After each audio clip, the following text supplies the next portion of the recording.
Hello students, welcome back to the class English. Today we are going to discuss about our chapter number 2, The Sound of Music, Part 1. Evelyn Glennie listens to sound without hearing it. Means जो abelian Glenny है वो sound को सुनती है बिना सुने. अब बिना सुने वो कैसे सुनती है ये हम देखेंगे चैप्टर में. So open your books, page number 17. Clear? Before you read, God may have taken her hearing, but He has given her back something extraordinary. तो अब आप सबने भी सुना होगा, अगर भगवान किसी से एक शक्ति ले लेता है किसी चीज की, तो उसे कोई दूसरी ऐसी पावर दे देता है जो किसी के भी पास नहीं होती. सेम ऐसे ही जो बच्ची थी एवेलियन ग्लेनी, इसकी जो है सुनने की शक्ति चली गई थी. ठीक है, मीन्स ये सुन नहीं सकती थी, बट भगवान ने ऐसा कुछ इसको एक्स्ट्रा ऑर्डिनरी चीज दे दी जो बहुत ही ज्यादा अद्भुत थी. ठीक है, what we hear she feels.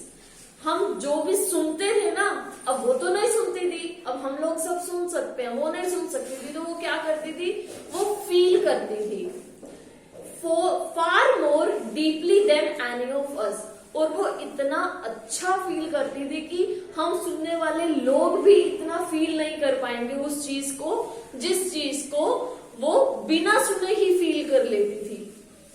That is why she expresses music so beautifully. इसलिए जो वो अपना म्यूजिक एक्सप्रेस करती थी वो बहुत ब्यूटिफुली एक्सप्रेस करती थी.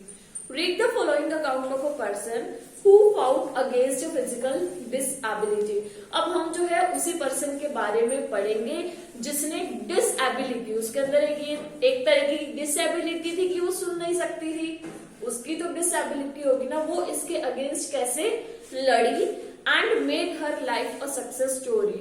इसके बावजूद कि वो सुन नहीं सकती थी, उसने अपनी लाइफ को एक बहुत ही सक्सेस स्टोरी बनाया, बहुत ही ज्यादा उसको सफलता मिली.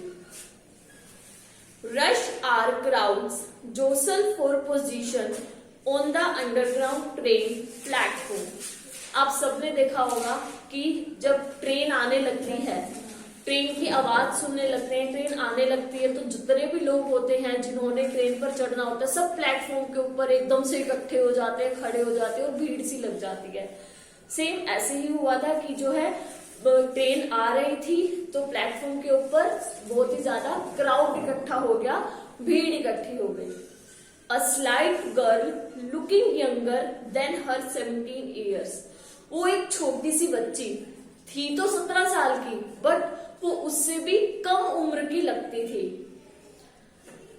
Was nervous yet excited as she felt the vibrations of the approaching train. वो बहुत ही नर्वस भी थी और बहुत ही ज्यादा एक्साइटेड भी थी. क्यों? क्योंकि जो ट्रेन की जो वाइब्रेशंस होती है वो उनको फील कर पा रही थी. सुन तो नहीं सकती थी, बट वो ट्रेन की वाइब्रेशंस को फील कर पा रही थी वो बच्ची. It was her first day at the prestigious royal Academy of music in London and daunting enough for any teenager fresh from a Scottish farm.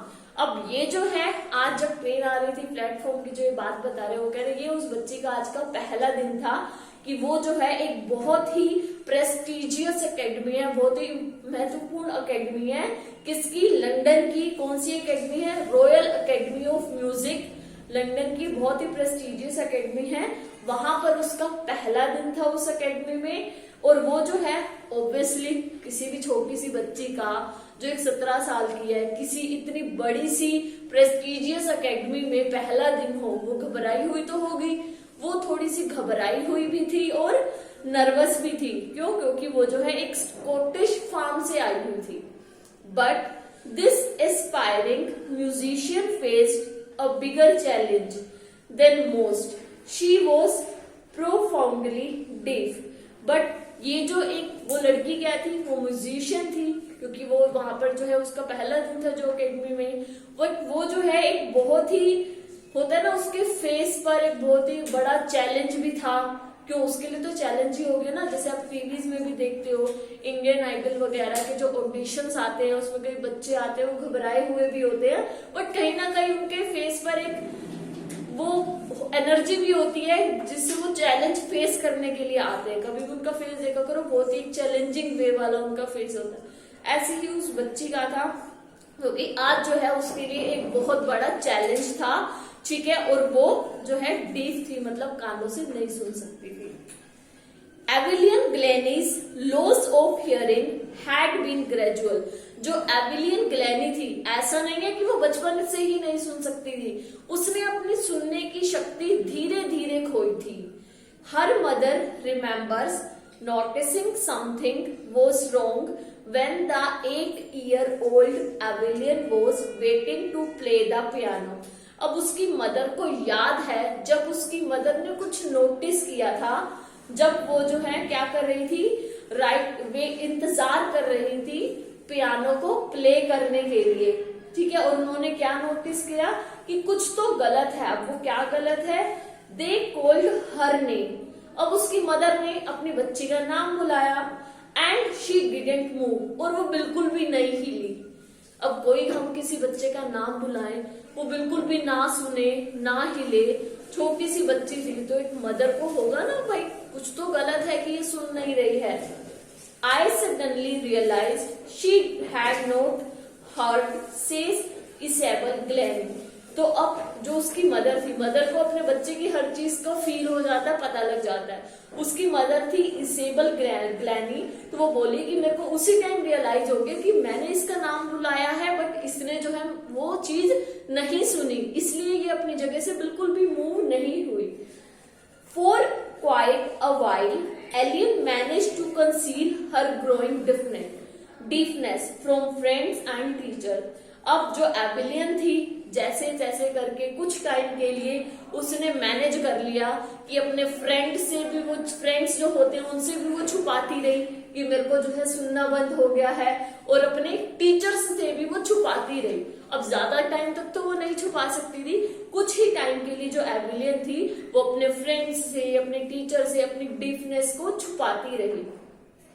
But by the time she was 11, her marks had deteriorated and her headmistress urged her parents to take her to a specialist. तो अब हुआ क्या, अब धीरे धीरे वो जो है एक 11 साल की थी, अब धीरे धीरे क्या हुआ, उसके जो मार्क्स आते थे स्कूल में वो बहुत ही कम मार्क्स आने लग गए, ठीक है। और उसकी जो हेड मिस्ट्रेस है, अब कम मार्क्स आते हैं तो क्या होता है, जो प्रिंसिपल होता है या हेड मिस्ट्रेस होती है, मास्टर होता है, वो पेरेंट्स को बुलाता है। सेम ऐसे ही उसके साथ हुआ, उसके कम मार्क्स आए स्कूल में, उसके पेरेंट्स को बुलाया गया, और जो हेड मिस्ट्रेस थी स्कूल की, उसने उन्हें क्या बोला कि आप जो है अपनी बच्ची को एक स्पेशलिस्ट को जाकर के दिखाइए। It was then discovered that her hearing was severely impaired as a result of gradually nerve damage। तो अब हुआ क्या, एकदम से तो उसकी जो हियरिंग की जो पावर थी खत्म नहीं हुई थी, धीरे धीरे क्या हुआ, जो नर्व होती है, ठीक है, वो उसकी जो है कंप्लीटली डैमेज हो गई थी, और अब वो 11 साल की थी, उससे सुनना बिल्कुल भी बंद हो गया था, ठीक है, अब उससे कंप्लीटली सुनना बंद हो गया था। और ये काम एकदम से नहीं हुआ, धीरे धीरे हुआ था। They were advised that she should be fitted with hearing aids and sent to a school for the deaf।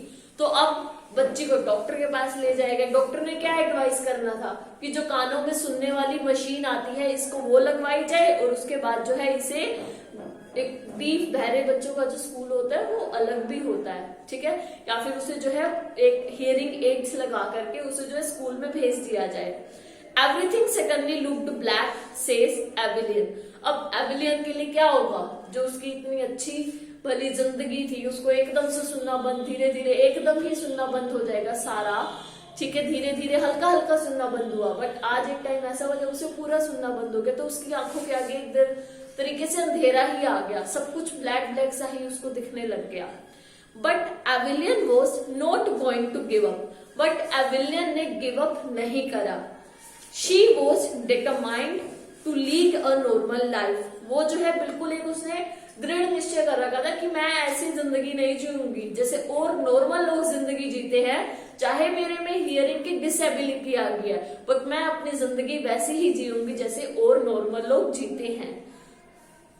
And pursue her interest in music. और जो एविलियन का म्यूजिक में इंटरेस्ट था, डीफ होने के बावजूद भी उसने अपने इंटरेस्ट को जारी रखा। One day she noticed a girl playing a xylophone and decided that she wanted to play it too। एक दिन उसने देखा कि एक लड़की जो है वो जाइलोफोन, एक म्यूजिक इंस्ट्रूमेंट होता है, वो बजा रही है। तो उसको देख करके एविलियन ने भी डिसाइड करा कि भाई मैं भी इसको बजाऊंगी। Most of the teachers discouraged her, but percussionist Ron Forbes spotted her potential. अब क्या हुआ, जितनी टीचर्स थी सबको पता था कि ये डीफ है, सबने जो है उसको डिस्करेज कर दिया, लाइक हतोत्साहित कर दिया, नहीं नहीं तुम रहने दो, तुम नहीं बजा सकती। ठीक है, वो बजाना चाहती थी, बट वहां के जो है एक प्रीकोशनिस्ट होते हैं जो तबला वादक होते हैं, तबला वादक थे, उनका नेम था रोन फोर्बर्स। उन्होंने जो है उस बच्ची के अंदर जो पोटेंशियल था, जो उसके अंदर जो काबिलियत थी, उसको कहीं ना कहीं ऑब्जर्व कर लिया था, पहचान लिया था। He began by tuning two large drums of different notes। और उन्होंने क्या करा, दो बड़े बड़े ड्रम्स थे, उनको जो है अलग अलग नोट पर बजाना शुरू कर दिया। ठीक है, एक को अलग नोट पर, फिर दूसरा अलग नोट पर। म्यूजिक के भी तो नोट्स होते हैं ना, कि हाई बजाना है या लो बजाना है, ठीक है, ये एक उसमें बजाना है, तो अलग अलग नोट, दो अलग अलग नोट पर उन्होंने बजाना शुरू कर दिया। Don't listen through your ears, he would say, try to sense it some other way। और says एविलियन, तो उन्होंने जो है एविलियन को कहा कि इसे अपने कानों से सुनने की कोशिश मत करो, इसे जो है तुम कैसे सुनो, इसे अपनी जो है सेंस करके, फील करके, किसी और तरीके से सुनने की कोशिश करो। Try to sense it some other way, says एविलियन। Suddenly I realized, तो वो बता दिया, फिर जब उन्होंने मुझे कहा कि तुम इसे कानों से सुनने की कोशिश मत करो, अपने जो है किसी और तरीके से सुनने की कोशिश करो, अचानक वो कहती है मुझे रियलाइज हो गया, I could feel the higher drum from the waist up, कि जो हाई नोट बज रहा था उसे मैं वेस्ट के, जो कमर के ऊपर वाला पार्ट होता है, वहां से फील कर पा रही थी। And the lower one from the waist down, और जो लोअर नोट बज रहा था उसे मैं कमर के नीचे वाले पार्ट से फील कर पा रही थी। Don't listen, I could feel the higher drum from the waist up and the lower one from the waist down. Forbes repeated the exercise, और जो फोर्बर्स थे वो भी हाई नोट पे, कभी लो नोट पे जो है इस एक्सरसाइज को रिपीट किए जा रहे थे, बजाए जा रहे थे। एंड सून एविलियन डिस्कवर्ड दैट, और जल्दी ही एविलियन ने इस चीज को डिस्कवर कर लिया, खोज लिया।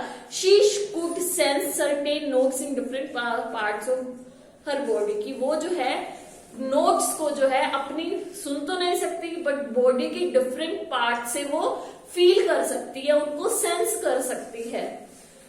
आई had learn to open my mind and body to sounds and vibrations. तो अब उसने ये चीज सीख ली कि मुझे जो है अपने दिमाग को खुला रखना होगा। किसके लिए खुला रखना होगा? अपने दिमाग को और अपनी बॉडी को। जो साउंड्स होती हैं, जो वाइब्रेशंस होती हैं, उनको सुन तो नहीं सकती, पर दिमाग खुला रखेगी ताकि वो अपनी बॉडी से उन वाइब्रेशंस को फील कर पाए। The rest was share determination and hard work. और बाकी अब उसे पता लग गया था मेरे में क्या क्वालिटी है, मैं सुन नहीं सकती, फील कर सकती हूँ। अब बाकी काम किसका था? बाकी काम तो एविलियन का था ना, उसमें कितनी लगन है म्यूजिक के लिए, ये कितना हार्ड वर्क है। और बाकी काम जो है उसकी लगन और हार्ड वर्क का था, मेहनत का था। She never looked back from that point onward. और उस दिन से एविलियन ने कभी भी पीछे मुड़ करके नहीं देखा। She toured the United Kingdom with a youth orchestra, and by the time she was 16, she had decided to make music her life। और उसने जो है क्या करा, जब वो उसने ऑर्केस्ट्रा सीख लिया था, कब? She toured the United Kingdom with a youth orchestra by the time, जब वो 16 साल की थी। ठीक है, जब 11 साल की थी उसको पता लग गया था ना उसको सुनाई नहीं देता। उसके बाद उसे ये पता लग गया कि मैं जो है म्यूजिक को फील कर सकती हूँ, और उसके बाद जो है वहां से उसने कभी पीछे मुड़ करके नहीं देखा। उसके बाद से उसने जो है ऑर्केस्ट्रा सीख लिया जब वो 16 साल की थी। She had decided to make, और उसने डिसाइड कर लिया कि अब मैं म्यूजिक को ही अपनी लाइफ बनाऊंगी, अपनी जिंदगी बनाऊंगी। She auditioned for the Royal Academy of Music and scored one of the highest marks in the history of Academy. उसने जो है रॉयल अकेडमी जो म्यूजिक की थी, हमने पहले पढ़ा था कि वो लंदन की जो प्रेस्टिजियस रॉयल अकेडमी थी, उसने वहां पर अपना ऑडिशन दिया और उसको इतने अच्छे मार्क्स मिले कि आज तक की पूरी म्यूजिक हिस्ट्री के रिकॉर्ड में इतने मार्क्स जो है किसी को भी नहीं मिले।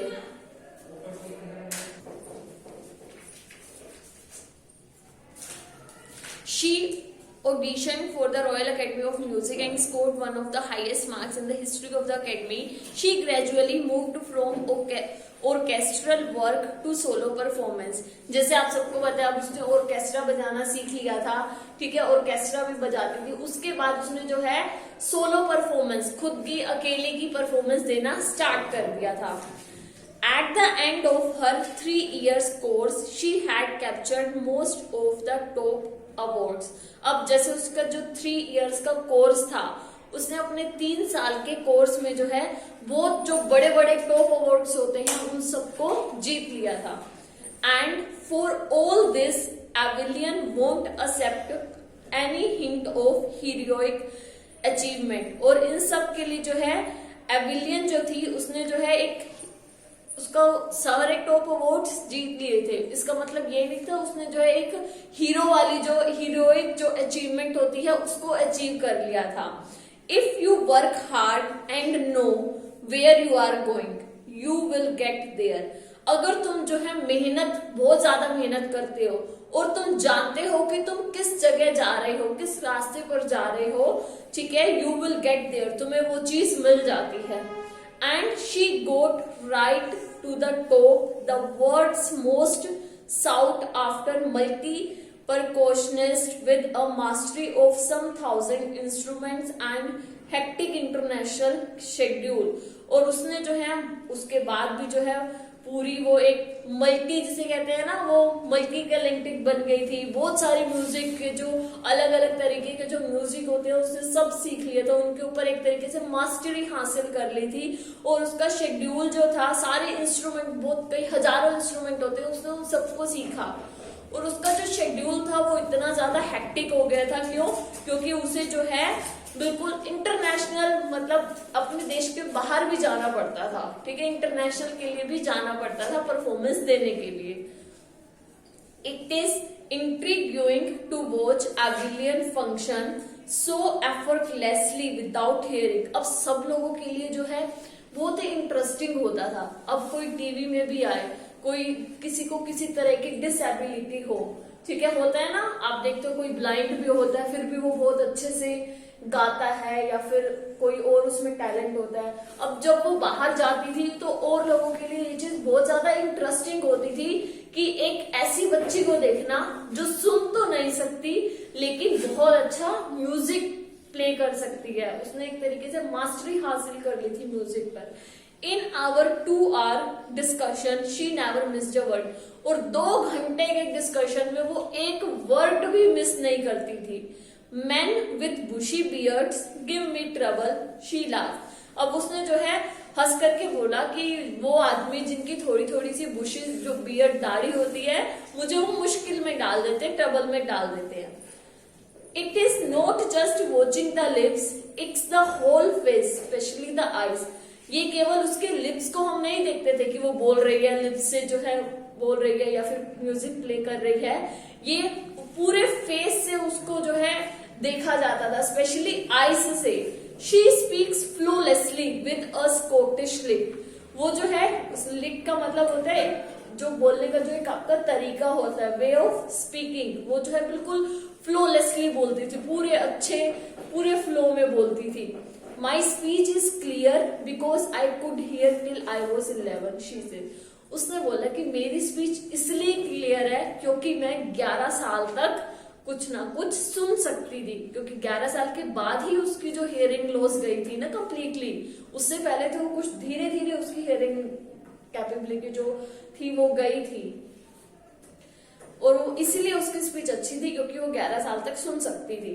But that doesn't explain, but इस चीज को कोई भी एक्सप्लेन नहीं कर सकता how she manage to learn French and master basic Japanese, की कैसे उसने जो है 11 साल तक में फ्रेंच भी पूरी अच्छी तरीके से सीख ली, और जो जापानीज लैंग्वेज होते हैं बेसिक जापानीज लैंग्वेज पर भी जो है उसने मास्टरी हासिल कर ली थी 11 साल की उम्र में। इसको कोई भी एक्सप्लेन नहीं कर सकता। So student, that's it for today's video. Remaining chapter we will study in our next video. Till then, bye. Take care.